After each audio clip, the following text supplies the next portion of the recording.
Well, if you're wondering what that is, that's the Icelandic football fans and their version of the slow clap.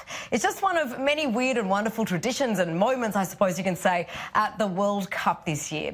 Now, while Iceland showed it could hold itself against Argentina with a 1-1 score on Saturday, the Brazilian team was greeted with this colourful welcome in Rostov-on-Don.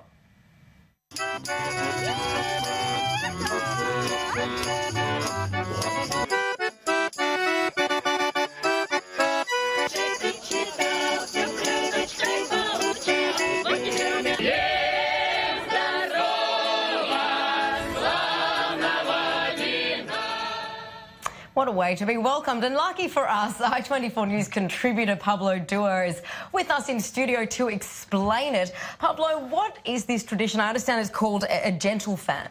Indeed, Tracy. Gentle fan is a Russian tradition that started in 2017. It's a way for them to welcome the fans, mostly considering the World Cup's taking place there. So it wasn't only welcoming the Brazilian team and other teams as well, but it was also, for example, football matches between fans. There was a match between Iranian and Russian fans.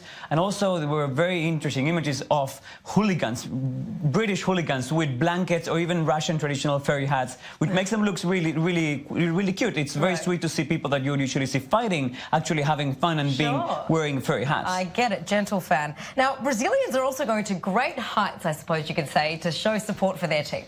Absolutely. Great heights is the best way to describe it. They, father and son, Elias and Elias Jr., original names the Brazilian have, they made themselves a handmade tandem bike, 3-meter high, which they're using to go around some places in Russia. Wow. People are loving it. And again, I think it's a great way for the Brazilians to lift up the spirit a bit after having a tie with Switzerland and their best player, Neymar, getting a big injury today. Pretty brave. Now, Australian fans are also making their mark, obviously drowning their sorrows after their defeat to France, the poor Socceroos. Tell us what happened.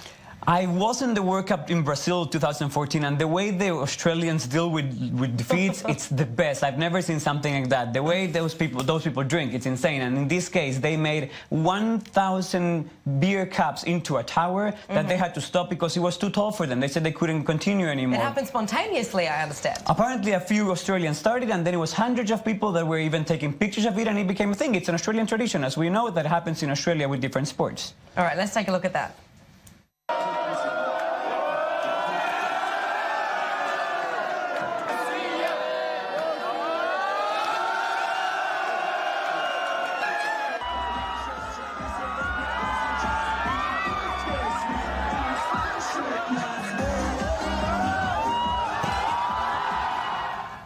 As an Australian myself, I don't know quite what to say about that, but I do understand that Australians, they fulfilled their reputation of being quite heavy beer drinkers.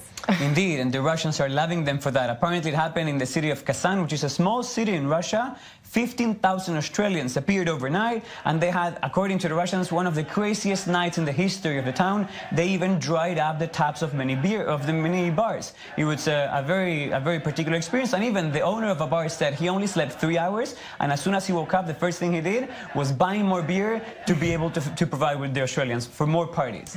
All right, so beer is apparently something you can forget. There are other people who are doing something to permanently etch the memory of the World Cup onto their body, right? Indeed, it was a group of South American fans, to be more precise, Brazilian and Colombians, that they got a tattoo with the shape of Russia, combining the Brazilian and the Colombian flag. Again, both teams are not doing very well in the World Up. At least these people have a positive memory of it. The danger is, what if they end up facing each other in the World Cup? Will they remove the tattoo? Will they keep it?